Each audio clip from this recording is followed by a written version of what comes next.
वाहिगुरु जी का खालसा, वाहिगुरु जी की फतेह। आज हम श्री गुरु ग्रंथ साहिब जी के अंग 9 को समझने की कोशिश करेंगे।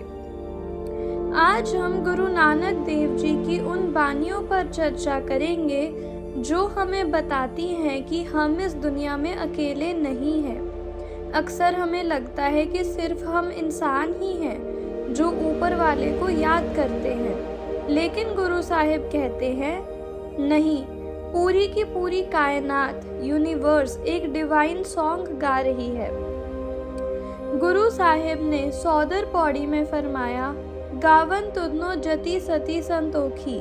वो कहते हैं कि सिर्फ इंसान नहीं बल्कि वो जति जिन्होंने अपनी इंद्रियों को जीता, वो सती जो हमेशा सच बोलते हैं, और वो बड़े बड़े वीर वॉरियर्स सब उस एक मालिक का गुणगान कर रहे हैं। यहाँ तक कि चारों खानी स्पीसीज जो अंडे से, कोक से, मिट्टी से या पसीने से पैदा होते हैं, हर एक सांस उस क्रिएटर की महिमा है। लेकिन वो मालिक कितना बड़ा है? गुरु साहिब कहते हैं, सुन वड्डा आख्या सब कोई। हम सब ने सुन सुनकर कह दिया कि रब बहुत बड़ा है, पर कितना बड़ा? केवट वड्डा डीठा होए। जब तक उसे देखा ना जाए उसकी बड़ाई का अंदाजा नहीं लगाया जा सकता। बड़े बड़े ज्ञानी, ध्यानी और ऋषिज ने कोशिश की उसकी कीमत, वर्थ नापने की, पर गुरु साहिब कहते हैं कि वो उसकी बड़ाई का एक तिनका भर भी डिस्क्राइब नहीं कर पाए। उन्होंने गॉड को एक गहरा गंभीर समुंदर कहा है। आप समुंदर के किनारे खड़े होकर उसकी गहराई नहीं नाप सकते, बस उसकी विशालता को देखकर दंग रह सकते हैं। अब आते हैं सबसे इमोशनल हिस्से पर। गुरु साहिब फरमाते हैं, आखा जीवा विसरह मर जाओ। इसका सिंपल मतलब है, जब मैं उसे याद करता हूँ तभी मैं असली मायने में जिंदा हूँ, और जिस पल मैं उसे भूल गया वो मेरी मौत है। ये मौत शारीरिक, फिजिकल नहीं बल्कि रूहानी, स्पिरिचुअल मौत है। बिना उस कनेक्शन के इंसान एक चलती फिरती लाश की तरह है।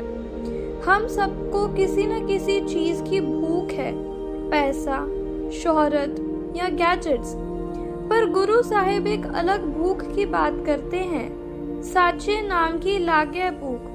ये एक ऐसी भूख है जो बाकी सारी परेशानियों को खा जाती है।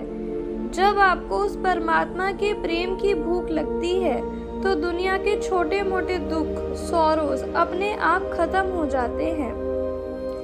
गुरु साहिब कहते हैं कि अगर सारी दुनिया मिलकर भी उसकी तारीफ करे तो वो वड्डा नहीं हो पाएगा, और अगर कोई भी ना करे तो वो घाट छोटा नहीं हो जाएगा। वो इंडिपेंडेंट हैं, वो देते रहते हैं और उसके खजाने कभी खत्म नहीं होते। इन सब बातों का निचोड़, कंक्लूजन ये है, वो मालिक हमेशा रहने वाला सच है, सदा सच्चा साहिब। उसकी महिमा को बयान करना हमारी औकात से बाहर है। हमारी भलाई इसी में है कि हम उसकी रजाई, विल में रहें। जैसे गुरु साहिब ने कहा, नानक सच सवारन हारा। वो सच्चा मालिक खुद हमारी जिंदगी को संवारने वाला है, हमें बस उससे जुड़ना है। वाहिगुरु जी का खालसा, वाहिगुरु जी की फतेह।